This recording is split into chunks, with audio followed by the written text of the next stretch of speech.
Tapi ini berita yang paling menggembirakan kita semua, yang ditunggu-tunggu oleh Zahid Hamidi, ditunggu-tunggu oleh rakyat Malaysia. Karena sebelum ini Zahid pun menghendaki supaya undang-undang akta ini diluluskan dengan segera. Karena betul kata Zahid, banyak data menunjukkan bahawa ramai ahli UMNO atau ahli Parlimen UMNO telah lompat parti pada PRU 14 yang lepas dan boleh digelar sebagai pengkhianat UMNO. Hari ini diumumkan di Parlimen, akta anti lompat parti berkuat kuasa esok. Wow, ini satu kejutan, berita yang menggembirakan untuk seluruh rakyat Malaysia. Saya secara pribadi sebagai penganalisis politik dan pemerhati politik, saya sangat gembira dengan penguatkuasaan ini. Dengan penguatkuasaan ini, semua katak-katak lompat parti yang suka sangat lompat-lompat tu bakal kena goreng. Bermaksud, siapa yang mau lompat parti, kena buat lompatan pada malam ini sebelum esok.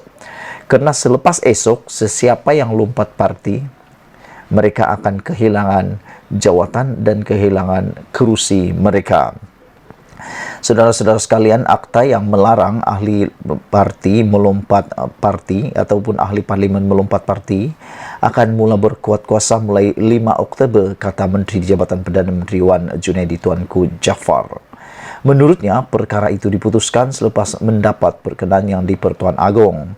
Kata Wan Junaidi, kerajaan komited untuk mahu memastikan undang-undang melarang ahli Dewan Rakyat bertukar parti dan dapat melindungi hak rakyat. Kebawah Duli Yang Maha Mulia yang di-Pertuan Agong telah memberi perkenan tarik kuat kuasa Akta Perlembagaan Pindaan Nombor 3 2022 pada 5 Oktober 2022 selaras dengan Seksyen 1 dalam kurungan 2 dan Seksyen 1 dalam kurungan 3 Akta E1663, katanya lagi.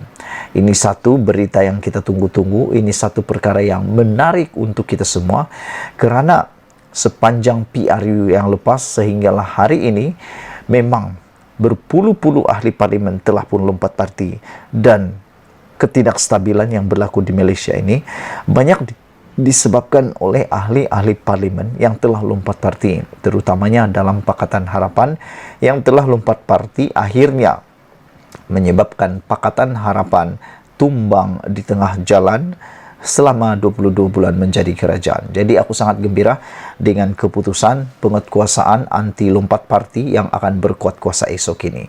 Semoga dengan penguatkuasaan ini pada PRU akan datang tidak ada lagi pengkhianatan kepada mandat rakyat. Sebelum kita teruskan pada isu yang lain, jangan lupa kamu tinggalkan komen Anda tentang perasaan kamu terhadap pelaksanaan anti lompat parti yang berkuat kuasa esok ini. Sementara kita menanti PRU diumumkan dalam beberapa hari lagi, ditimbulkan pula ura-ura bahawa Parlimen akan bubar. Sah, Perdana Menteri akan menghadap Agong pada Khamis ini. Saudara-saudara, persoalan yang selama ini kita cari, yang mendapatkan bilakah waktunya Ismail Sabri Yaakob akan menghadap Agong, akhirnya hari ini sah, Perdana Menteri akan menghadap Agong pada Khamis ini. Walhal pada hari Khamis adalah pembentangan bajet Malaysia. Makna kata, ada dua pilihan, sama ada dibentangkan dahulu bajet 2023 ataupun dibubar dulu baru dibacakan. Tapi kalau dibubar dulu, maknanya parlimen sudah tidak ada lagi. Jadi, oleh sebab itu, adakah belanjawan 2023 tidak akan dibacakan ataupun bubar selepas selesai pembacaan bajet 2023? Walau bagaimanapun, kita hanya mampu menjangka, tapi yang akan menentukan berkenan untuk bubar parlimen ini hanya yang di-Pertuan Agong. Telah banyak suara-suara timbul dan mengatakan, netizen rata-rata memohon ke Bawah Duli Yang Maha Mulia yang di-Pertuan Agong untuk tidak memperkenankan permohonan bubar parlimen pada tahun ini juga. Ura-ura akan dibubarkan segera Parlimen dan pilihan raya umum 15 akan diadakan kira-kira.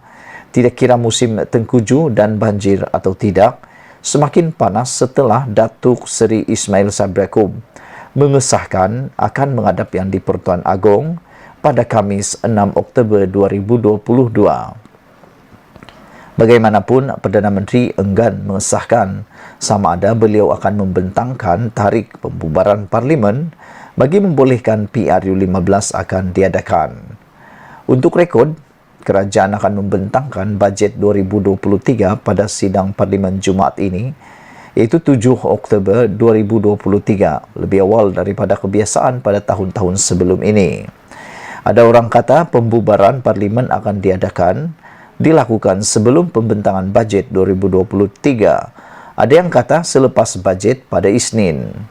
Yang lain kata bulan ini atau November, malah tahun depan, katanya menurut NST. Beliau berkata demikian kepada pemberita selepas menghadiri program Idea Bina Negara anak muda keluarga Malaysia di Dewan Agung Tunku Chancellor Universiti Teknologi Maradi Shah Alam hari ini. Beliau berkata demikian kepada pemberita selepas menghadiri program tersebut.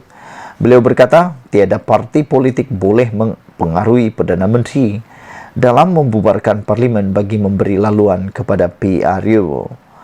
Beliau berkata, walaupun sesiapa sahaja boleh memberikan cadangan dan pandangan mengenai perkara itu, ia tetap menjadi prerogatif Perdana Menteri.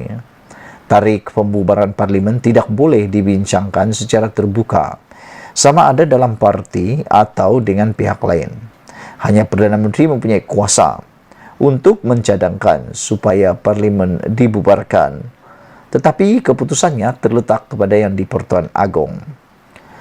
Menurut pada Sabtu lalu, Setiausaha Agung PAS, Datuk Seri Taqiyuddin Hassan berkata, Perdana Menteri perlu berbincang terlebih dahulu dengan anggota Jemaah Menteri berhubung pembubaran Parlimen bagi membolehkan PRU 15 diadakan. Menurutnya, Jemaah Menteri boleh memberikan pandangan berhubung perkara tersebut sebelum Perdana Menteri membawa cadangan itu kepada Yang di-Pertuan Agong untuk mendapat perkenaan. Perdana Menteri kena bawa ke Kabinet, biar Kabinet putuskan. Jemaah Menteri akan tentukan dan Perdana Menteri akan menasihati Agong untuk membubarkan Parlimen atau tidak, kata Taqiyuddin. Mengulas lanjut, Ismail Sabri juga berkata memorandum MOU dengan pembangkang akan sah sehingga Parlimen dibubarkan. Sudah tentu kami mendengar pandangan orang lain, tetapi keputusan untuk mencadangkannya masih menjadi prerogatif Perdana Menteri. Pada Parlimen ke-14, pertama kali bersidang pada 16 Julai 2018 dan akan dibubarkan secara otomatik pada Jun tahun depan. Dengan PRU 15 boleh diadakan sebelum 14 September 2023. Beberapa pemimpin politik termasuk Presiden PAS Tan Sri Abdul Hadi Awang dan penasihat DAP Lim Kit Siang berkata PRU 15 tidak harus disegerakan, memetik kebimbangan ekonomi dan musim tengkujuh yang akan menjejaskan rakyat dan kerajaan jentera kerajaan, katanya. Sekian isu hangat petang ini. Jangan lupa tinggalkan komen Anda, tekan butang subscribe. Kita jumpa lagi. Bye-bye.